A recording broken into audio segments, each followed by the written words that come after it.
I cannot bear my burdens alone.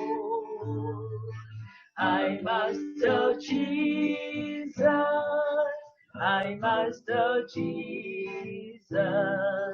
Jesus can help me, Jesus alone. Nawaza Yesu, nawaza Yesu, kuko nachona wishoboza. Nawaza Yesu, nawaza Yesu, Yesu gusani wewamfasha. Nawaza Yesu, nawaza Yesu, kuko nachona kwishoboza. Nawaza Yesu, nawaza Yesu, Yesu gusani wewamfasha. Kadusenge. Nyagasani Imana yacu dukunda utuye mu ijuru ryera, uruwera, izina ryawe rihabwa icyubahiro. Amen. Turagushimye turaguhimbaje uburyo wakomeje kubana natwe, nubwo muri isi yacu twugarijwe n'indwara y'icyorezo. Nukuri tuzi yuko ntabibaho utabizi, kandi tugushize ubugingo bwacu mu maboko yawe kugira ngo ukomeze kurindwa nawe, ndakwinginze. Abagaragu bawe n'abaja bawe duteraniye kuri uyu murongo twiga ijambo ryawe, turagusaba kugira ngo utwereze umwuka wawe muziranenge dusobanurire, kuko twebwe abana b'abantu ntacyo twashobora tutagufite.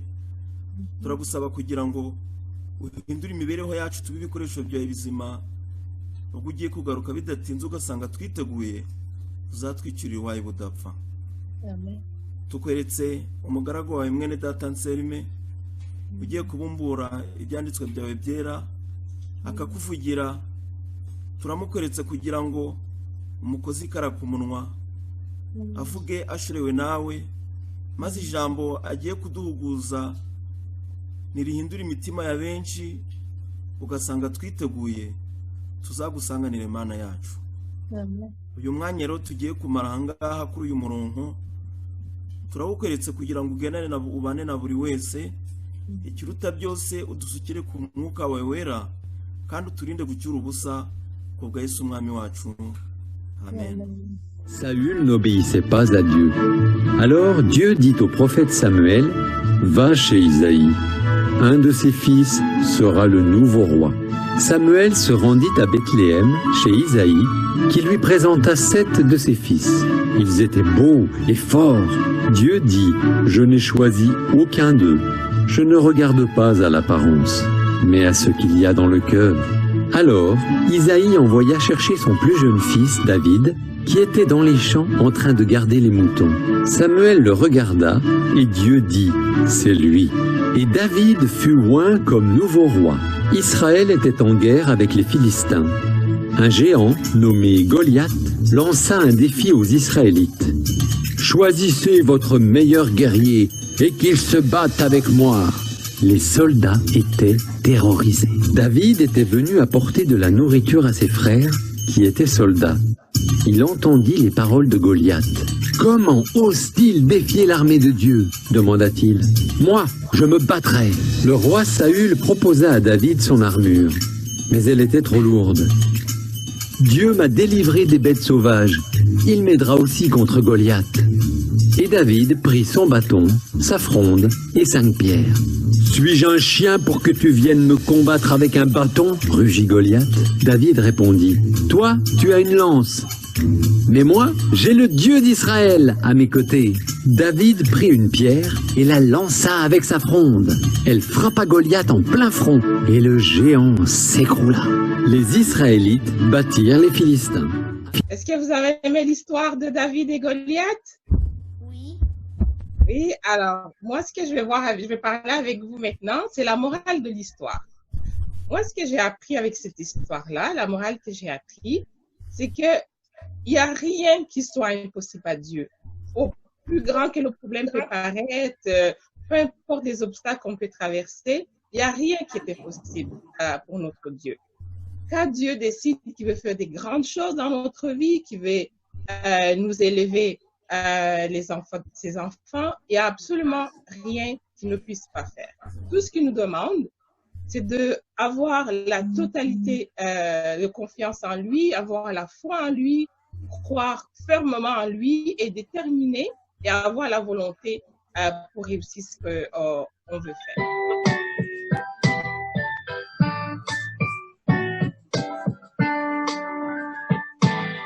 Hallelujah, hallelujah, mutima wanje ngawushima Uwiteka kubw'imirimo myiza yakoze isi ikirema kugeza ku munsi wa none. Hallelujah, hallelujah, mutima wanje ngawushima Uwiteka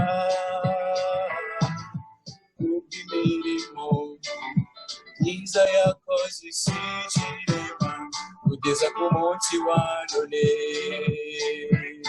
Yaturemeye mu rukundo rwayo ariko turacumura, iyo tuguye araturamira tukongera gushikama.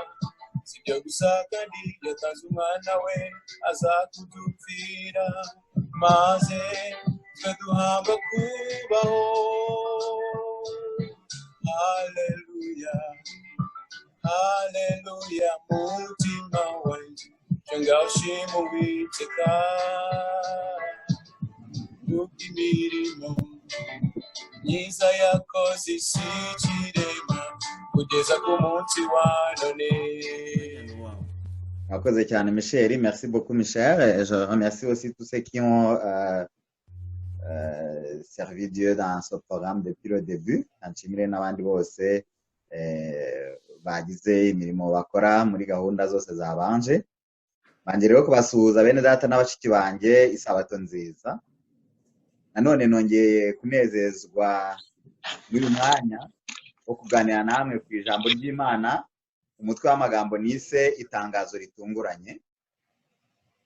Bon sabbat chers frères et sœurs, encore une fois je suis heureux d'avoir cette occasion de partager avec vous la parole de Dieu dans une leçon que j'ai intitulée une annonce surprenante. Abanza Uwiteka kubana natwe muri aka kanya ngo Umwuka Wera atwiyoborere maze ibivugirwa byose bibe iby'umumaro kuri twe ndetse biduteze intambwe ku rwego ruzatugeza. Demande donc à notre Seigneur de verser son Saint-Esprit sur cette assemblée et de diriger ce programme pour que tout ce qui sera prononcé ici puisse nous édifier à salut. Mu ntangiriro z'ukwezi kwa kane ubwo bamenyeshaga ko nzabwiriza kuri iyi tariki numvaga hari igihe kinini cyane. Nkumva ntashidikanya ko uyu muhezo uzaba wararangiye twarasubiye ku rusengero rwacu. Numvaga rero mu cyigisho tuzafataniriza hamwe kwinegura tukarebera hamwe icyo umuhezo dusigiye nk'abakristo. Icyo gihe tuzaganira ku mugabo Yona wigeze aba mu muhezo udasanzwe mu nda y'urufi runini kandi akawusoreza ahatandukanye n'aho yawutangiriye. Akawusoza yumvisha isomo Imana yashakaga kumuha ndetse akawusohokanamo ingamba ihamye yo guhinduka. Umusaruro wavuyemo ngira ngo mwese murawuzi.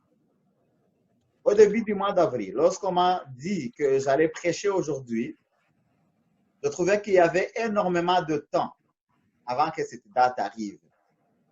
Je croyais que le confinement sera alors chose d'y passer et que nous aurons recommencé à nous réunir dans notre église habituelle. Je pensais donc à une prédication où on allait faire le bilan ensemble pour tirer les leçons de notre confinement en tant que chrétien. Je me disais qu'on allait nous inspirer de Jonas, un homme qui a vécu un confinement spécial dans le ventre d'un grand poisson. À la fin de son confinement, Jonas n'était plus au point de départ. À la fin de son confinement, Jonas avait compris le message que Dieu voulait lui donner. À la fin de son confinement, Jonas avait résolu de changer. Et la suite de son confinement, vous la connaissez tous. Dusome rero mu Baroma igice cya 8 umurongo wa 24. Kandi tuzi yuko ku bakunda Imana byose bifataniriza hamwe kubazanira ibyiza. Aribo bahamagawe nk'uko yabigambiriye. Iri somo ryigaragaza neza mu gitekerezo cya Yona. Je trouve que son histoire se reflète, l'histoire de Jonas, je veux dire, se reflète parfaitement dans le verset 28 du livre des Romains, chapitre 8. Que je vais lire en français, je vais de le lire en Nyarwanda. Nous savons du reste que toutes choses concourent au bien de ceux qui aiment Dieu, de ceux qui sont appelés selon son dessein. Nk'uko tubibonye muri uyu murongo, ku bana b'Imana ibibaho byose biberaho impamvu. Nubwo rero kuri twe bisa naho igihe cyo kwinegura kitaragira kuko tukiri mu muhezo, munyemerere mbahe umukoro mutoya. Comme nous venons de le voir, et nous le savons déjà en tant qu'enfants de Dieu, tout ce qui nous arrive pour une raison. Même si pour nous, l'heure du bilan n'est pas encore sonnée, puisque nous sommes encore en confinement, permettez-moi de vous donner un petit devoir. Simbasaba kunsubiza ndagira ngo mu bitekerezo bwanyu mbese ko mbere ya nyuma y'umuhezo wa Yona hatandukanye bigaragara umuhezo wa muntu mu 2020 nakubona nyuma yaho azabona itandukaniro. Ese wowe uko wize utagenda uko abandi bakuzi ubwawe ubona hari igihinduka muri wowe watangira ubuhamya uti mbere byari bimeze bitya nyuma bimera bitya? Ese ku Mana ko nta kiberaho ubusa muri uyu muhezo wateze amatwi wumva icyo Imana ishaka kukubwira cyangwa wahoraga gusa witegerereje itangazo rivuga ko wemerewe gusohoka nta nkomyi? Je ne vous demande pas de me répondre, mais simplement de réfléchir. À l'instar de Jonas, dont la vie au service de Dieu après le confinement a été de loin meilleure qu'avant. Penses-tu que ta vie chrétienne s'est améliorée depuis le début du confinement mondial de 2020? Ceux qui te connaissaient avant, verront-ils une différence après? Sachant que pour Dieu, rien n'arrive par hasard, avez-vous essayé de comprendre le message qu'il voulait te donner pendant le confinement, ou ton attention était tout simplement rivée sur les médias en attendant l'annonce du déconfinement? Uyu munsi nifuje ko tuganira ku itangazo kuko muri iki gihe nabonye ko abantu baha agaciro cyane amatangazo. Igihe icyorezo cyari kirimbanije, abaturage ku isi yose babaga bategereje buri munsi itangazo ry'abayobozi babo. Kandi mwibuke ko ayo matangazo atavugaga ibyiza gusa. Mwibuke ko akenshi yavugaga umubare w'abanduye, umubare w'abapfuye, amategeko yo kuguma mu rugo n'ibindi. Nyamara abantu ntibarambirwaga, umunsi ukurikiyeho babaga bateye iperu bumva amatangazo mashya. Aujourd'hui, j'ai choisi de parler d'annonces parce que j'ai remarqué pendant le confinement que les gens accordent une grande importance aux annonces. Au plus fort de la crise, les habitants du monde entier attendaient chaque jour les annonces de leurs dirigeants. Souvenez-vous qu'il ne s'agissait pas que des annonces positives. Souvent, on parlait de nouveaux cas de contamination, du nombre de décès, des mesures de plus en plus strictes de confinement, etc. Mais les gens ne se lassaient pas. Le lendemain, ils étaient toujours au rendez-vous pour écouter les nouvelles annonces. Nguko umuntu ateye rero. Aha agaciro ibitagafite ibigafite akabyima umwanya. Aha agaciro amatangazo y'abantu yiganjemo ayo kubika, akima amatwi amatangazo y'Imana yiganjemo ayo gukiza. Yego uko byumvishe niko mbivuze, amatangazo y'Imana si ayo gukiza gusa, yiganjemo ayo gukiza, ariko si ayo gukiza gusa, kuko Imana igira n'amatangazo yo gutanga umuburo ndetse ikagira n'amatangazo aca iteka. C'est comme ça la nature humaine. On valorise ce qui n'a pas d'importance et on dénigre l'essentiel. On accorde de l'importance au message des humains qui annoncent souvent la perte des vies. Mais on ignore le message de Dieu qui annonce souvent la rédemption. Oui, vous avez bien compris. Dieu n'annonce pas toujours la rédemption. Il annonce souvent la rédemption, mais pas seulement. Il donne aussi des avertissements et il prononce également la condamnation. Amatangazo yo gukiza n'ay'umuburo ni menshi cyane muri Bibiliya murayazi, ariko uyu munsi nifuje ko twibanda ku itangazo ry'iteka, ari nayo mpamvu umutwe w'icyigisho nawise itangazo ritunguranye. Les annonces de la rédemption et les avertissements sont nombreux dans la Bible et vous les connaissez tous. Mais aujourd'hui, j'ai voulu m'attarder sur l'annonce de condamnation. C'est pour cela que ma prédication est intitulée une annonce surprenante. Dusome muri Matayo igice cya 16 umurongo wa 21 kugera kwa 23. 21 Yesu aherako yigisha abigishwa be ko akwiriye kujya i Yerusalemu akababazwa uburyo bwinshi n'abakuru n'abatambyi bakuru n'abanditsi, akicwa akazazurwa ku munsi wa gatatu. Petero aramwihererana atangira kumuhana ati biragatsindwa mwami, ibyo ntibizakubaho na gato. Arahindukira abwira Petero ati subira inyuma yanjye Satani, umbereye igisitaza kuko ibyo utekereza atari iby'Imana ahubwo utekereza iby'abantu. Lisons dans Matthieu chapitre 16 versets 21 à 23. Dès lors, Jésus commença à faire connaître à ses disciples qu'il fallait qu'il allât à Jérusalem. Il souffrit beaucoup de la part des anciens, des principaux sacrificateurs et des scribes, qu'il fut mis à mort et qu'il ressuscita le 3e jour. Pierre, l'ayant pris à part, se mit à le reprendre et dit, « À Dieu ne plaise, Seigneur, cela ne t'arrivera pas. » Mais Jésus se retourna, dit à Pierre, « Arrière de moi, Satan. Tu m'as en scandale, car tes pensées ne sont pas les pensées de Dieu, mais celles des hommes. » Mbere gato cyane rwose nk'uko tubibona ku murongo wa 17 n'uwa 19 w'icyo gice, Yesu yari amaze gutangira Petero ubuhamya bwiza cyane.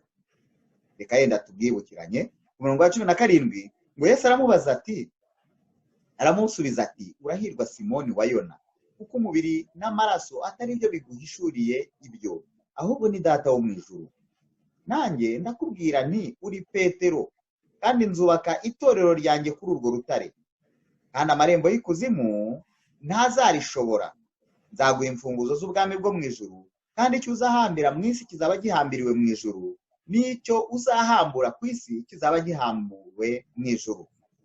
Ese ayo magambo ntiyari ateye ishema?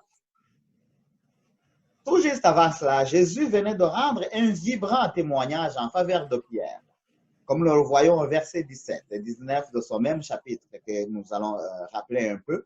Le verset 17, Jésus reprenant la parole et lui dit, « Tu es heureux, Simon, fils de Jonas, car ce ne sont pas la chair et le sang qui t'ont révélé cela, mais c'est mon Père qui est dans les cieux. Et moi, je te dis que tu es Pierre, et que sur cette pierre, je bâtirai mon église, et que les portes du séjour des morts ne prévaudront point contre elle. Je te donnerai les clés du royaume des cieux. Ce que tu lieras sur la terre, cela lié dans les cieux, et ce que tu lieras sur la terre, cela délié dans les cieux. » N'est-il pas un témoignage élogieux à son ancienne satisfaction? Assurément, oui. Nyamara mu kanya nk'ako guhumbya, Petero wari umaze gutangirwa ubuhamya bungana butyo, yumva itangazo ritunguranye. Yesu ati, mva inyuma Satani. Ibi biratwereka ukuntu gukizwa no kugwa bituranye cyane.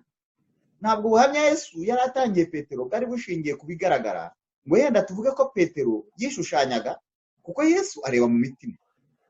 Ndetse ni nacyo cyatumye avuga ati, mva inyuma Satani, nubwo amagambo Petero yari avuze ubwayo atari mabi. Mais en un clin d'œil, il a entendu une annonce surprenante. « Arrière de moi, Satan », lui dit fermement Jésus. Car cela nous montre à quel point la ligne est mince entre le salut et la perdition. Le témoignage de Jésus en faveur de Pierre n'était pas fondé sur les apparences, car Jésus sonde les cœurs. C'était d'ailleurs par rapport à ce qu'il voyait dans le cœur de Pierre qu'il l'a blâmé, car les paroles que ce dernier venait de dire n'étaient pas méchantes en soi. Petero ubwo yavugaga ati ntibikabeho ashobora kuba yaratekerezaga ko Yesu nagenda azaba atakimuhaye ububasha yari amaze kumusezeranira. Ariko Yesu ujora imitima aba yabonye isumbwe ryari ritashye mu mutima wa Petero kubw'ibyo, maze aramubwira ati ibyo wavugaga mu kanya byavaga ku Mana, ariko ubu noneho ibyo uvuze bivuye kuri Satani. Lorsque Pierre disait à Jésus que cela ne lui arrivera pas, il pensait peut-être qu'avec le départ de Jésus, il n'aurait pas les pouvoirs que celui-ci venait de lui promettre. Mais Jésus, qui sonde les cœurs, a cerné en lui un certain orgueil né de cette promesse et lui rappelé à l'ordre. En d'autres mots, Jésus lui dit, tout à l'heure, tu parlais sous inspiration divine, mais maintenant, c'est le diable qui parle en toi. Gusa n'ubwo iri tangazo ryatunguye Petero, ntabwo iryo sengesho ryari guca iteka, ahubwo ryari ugucyaha, kuko byarangiye Petero abaye ishingiro ry'itorero ry'Imana nk'uko Kristo yabihamije. Nubwo iri tangazo ryatunguye Petero, kuba isezerano yahawe ryarasohoye ni ikimenyetso cy'uko yahaye agaciro umuburo ntiyongere guha urwaho Satani ngo amukoreremo. Même si cette annonce a surpris Pierre, il ne s'agit pas d'une annonce de condamnation, mais bien d'un avertissement, parce que Pierre a fini par devenir le fondement de l'Église, comme Jésus le lui avait promis. Même si cette annonce a surpris Pierre, le fait que cette promesse fut concrétisée est le signe qu'il a tenu de l'avertissement reçu, il a tenu compte de l'avertissement reçu et qu'il n'a plus donné au diable l'occasion de le désorienter. Nyamara muri Matayo 7 igice cya 23 hari irindi tangazo rishobora kuzatungura benshi. Reka tuhasome duhereye ku 20 w'icyo gice. Nuko muzabamenyera ku mbuto zabo. 21 umuntu wese umbwira ati mwami mwami siwe uzinjira mu bwami bwo mu ijuru kiretsa ukora ibyo data wo mu ijuru ashaka. Benshi bazambaza kuri uwo munsi bati mwami ntitwahanawuraga mu izina ryawe, twirukanaga abadayimoni mu izina ryawe, ntitwakoraga ibitangaza byinshi mu izina ryawe. Ibwo nzaberura nti sinigeze kubamenya, nimumve imbere mwankozi z'ikibimwe. Mais au verset 23 du chapitre 7 de l'évangile selon Matthieu, il y a une autre annonce qui pourra surprendre beaucoup de gens. Lisons-le en commençant par le verset 20. C'est donc à leurs fruits que vous les reconnaîtrez. Ceux qui me disent Seigneur, Seigneur, n'entreront pas tous dans le royaume des cieux, mais celui-là seul qui fait la volonté de mon Père, c'est celui-là qui est dans les cieux. Plusieurs me diront en son jour, Seigneur, Seigneur, n'avons-nous pas prophétisé par ton nom? N'avons-nous pas chassé des démons par ton nom? N'avons-nous pas fait beaucoup de miracles par ton nom? Alors je leur dirai ouvertement, je ne vous ai jamais connu. Retirez-vous de moi, vous qui commettez l'iniquité. Tekereza ko waraye mu itorero imyaka y'ubuzima bwawe bwose, abantu bakwita umurokore, ukubahiriza amategeko, ukabwiriza ubutumwa, ugasobanura ubuhanuzi, ukiyiriza ubusa, ukajya gusengera mu butayu, ugatanga ibya 10 n'abaturo n'ibindi byinshi abantu benshi bakora mu madini hirya no hino. Maze wazagira imbere y'intebe y'imanza ukumvira itangazo ngo imbere wa nkozi y'ibibi we. Malgré toutes les années écoulées sur les bancs d'église, malgré les surnoms chrétiens qu'on te donnait, malgré les efforts pour observer les commandements, malgré les prédications que tu as faites, malgré les prophéties que tu as interprétées, malgré le jeûne et la prière dans les conditions parfois difficiles, malgré tes dîmes et tes offrandes, malgré tes sacrifices que font beaucoup de gens dans différentes églises, ne serait pas triste d'entendre cette annonce de condamnation éternelle. Ikibabaje nuko nta mwanya w'impaka uzaba uhari ngo yenda wibutse Imana ibyo wagiye ukora nkuko tubibonye mu murongo wa 22. Kizaba ari igihe cy'urubanza rudakuka, igihe cyo gutungurwa gutangaje kuko umuryango w'ijuru ushobora kuzafunga burundu kuri benshi bibwiraga ko barikoreye iminsi yo kubaho kwabo kose. None se mwene data na mushiki wanjye, kwitwa umukristo bizaba byaramaze iki niba bizararangira utabonye ijuru? Ese si ishyano kubura isi ukabura n'ijuru? Malheureusement, il n'y aura pas d'occasion pour faire appel du jugement et il sera trop tard pour se justifier, comme nous l'avons vu au verset 22.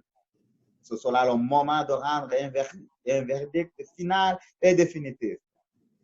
Ce sera un moment de surprise étonnante, car la porte des cieux sera probablement fermée à jamais pour beaucoup de gens qui croyaient avoir consacré toute leur vie pour mériter d'y entrer. Alors, chers frères et sœurs, à quoi vous aurait-il servi d'être chrétien si, en fin de compte, vous n'héritez pas le royaume des cieux? Aha wakwibaza uti none se ubwo ijuru ni iryande niba kubahiriza amategeko bitakujyanayo? Uti none ubwo ijuru ni iryande niba kwiriza ubusa no gusenga bitakujyanayo? Uti none ubwo ijuru ni iryande niba kubwiriza no gutura amaturo bitakujyanayo? Igice cy'igisubizo kiri mu murongo wa 20 tumaze gusoma mu kanya, cyangwa yenda tuwusubiremo ndetse bibaye ngombwa duhere ku murongo wa 16 iki gice. Vous vous demanderez peut-être à qui reviendrait le ciel si l'observation des commandements ne suffit pas pour y entrer. Vous vous demandez peut-être à qui reviendrait le ciel si le jeûne et la prière ne suffisaient pas pour y entrer. Vous vous demandez peut-être à qui reviendrait le ciel si la dîme et les offrandes ne suffisent pas pour y entrer. Une partie de la réponse se trouve au verset 20 que nous avons lu. Je propose de le lire le passage à partir du verset 16. Verset 16. Muzabamenyera ku mbuto zabo. Mbese hari abasoroma imizabibu ku mugenge cyangwa imbuto z'umutini ku gitovu? Nuko igiti cyiza cyose cyera imbuto nziza, ariko igiti kibi cyera imbuto mbi. Igiti cyiza ntikibasha kwera imbuto mbi, kandi n'igiti kibi ntikibasha kwera imbuto nziza. Igiti cyose kitera imbuto nziza kiracibwa kikajugunywa mu muriro. Nuko muzabamenyera ku mbuto zabo. Vous les reconnaîtrez à leurs fruits. Cueille-t-on des raisins sur des ronces ou des figues sur des chardons? Tout bon arbre produit de bons fruits, mais le mauvais arbre produit de mauvais fruits. Un bon arbre ne peut pas porter de mauvais fruits, ni un mauvais arbre porter de bons fruits. Tout arbre qui ne produit pas de bons fruits est coupé et jeté au feu. C'est donc à leurs fruits que vous les reconnaîtrez. Bibiliya ituma Kristo amenyerwa ku mbuto yera, kandi izo mbuto yarazisobanuye kugira ngo hatabamo urujijo. Abagalatiya igice cya 5 umurongo wa 22 kugera kwa 23. Ngo ariko imbuto z'umwuka ni urukundo n'ibyishimo n'amahoro no kwihangana no kugira neza n'ingeso nziza no gukiranuka no kugubwa neza no kwirinda. Ibimeze bityo nta mategeko abihana. La Bible a précisé que les chrétiens seront reconnus à leurs fruits. Et pour dissiper toute confusion, il a ajouté des précisions supplémentaires pour savoir quels sont ces fruits-là. On les trouve dans Galates chapitre 25, versets 22 au 23.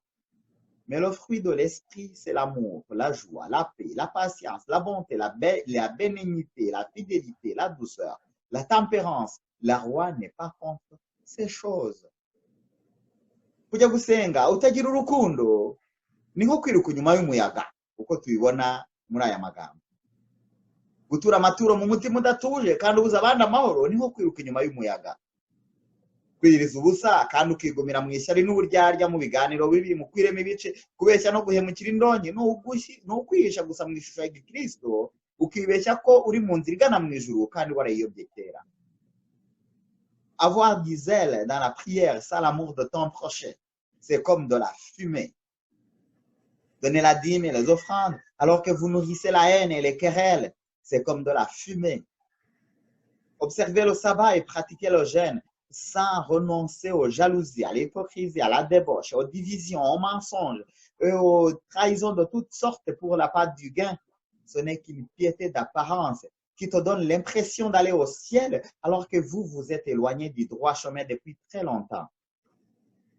Mbese muri make mu gihe tutera imbuto zikwiriye abera, ibindi twirirwamo no gutakaza umwanya mu mihango ya kidini bigereranywa no kuvuga gusa ngo mwami mwami, kandi bene nk'abo Bibiliya yatubwiye ko batasinzira mu bwami bw'ijuru nk'uko tubibona muri Matayo igice cya 7 umurongo wa 21. En peu de mots, si un chrétien ne porte pas les fruits de l'esprit, Tout le reste ne consiste qu'à perdre son temps dans les traditions religieuses inutiles. Il fait donc partie de ceux qui disent serment Seigneur, Seigneur. Or, la Bible nous dit clairement qu'ils n'hériteront pas le royaume des cieux, comme nous l'avons vu dans Matthieu chapitre 27, verset 21. Nuko rero bene data na bashiki banjye, iki nicyo gihe cyo kwisuzuma tukisubiraho ejo tutazasanga twararuhiye ubusa tukiga mu isi kandi nijoro ntituribone. Iki nicyo gihe cyo kuvugurura umubano wacu n'Imana tukava mu mihango tukajya mu kwizera nyakuri. Igihe ni iki ntutegereze kuko iyi si dutuye iragana ku musozo. Genda hari uravuga uti imperuka bayivuze kera ntiyaba ukabifata gusa nk'igikangisho. Nyamara wibuke ko hari nubwo imperuka yawe yabanziriza imperuka y'isi. Ukwiye rero guhora witeguye ngo kabone nubwo watungurwa n'urupfu uzatabarukana isezerano ry'ubugingo buhoraho. Uwiteka dushoboze twese kuva mu nturi rw'abashyushye intebe mu nsengero ngo tube abaragwa b'ijuru nyakuri. Nibyo mbasabira nanjye nisabira mu izina rya Yesu. Ainsi, chers frères et sœurs, c'est maintenant le moment de nous auto-évaluer et de nous repentir pour ne pas risquer de voir notre vie chrétienne finir dans l'impasse. Pas une double perte de nous être privés des biens du monde et de ne même pas gagner le ciel. C'est maintenant le moment tout indiqué pour nous réveiller et reformer notre vie chrétienne en fait d'améliorer notre communion avec Dieu et d'entretenir notre foi, car la fin du monde approche plus que jamais auparavant. Peut-être que tu considères la prédiction de la fin du monde comme une pure fantaisie, puisque ça fait longtemps qu'on en parle, mais qu'elle n'est pas arrivée. Mais n'oublie pas aussi qu'il peut arriver que ta propre fin précède la fin du monde. Il est donc important de te tenir toujours prêt pour que même si la mort venait à te surprendre, la promesse de la vie éternelle reste tienne. Que Dieu nous permette tous de sortir de la foule des chrétiens figurants pour que nous soyons de véritables héritiers du royaume des cieux. C'est ma prière pour vous et pour moi, au nom de Jésus. Amen. Amen. Amen.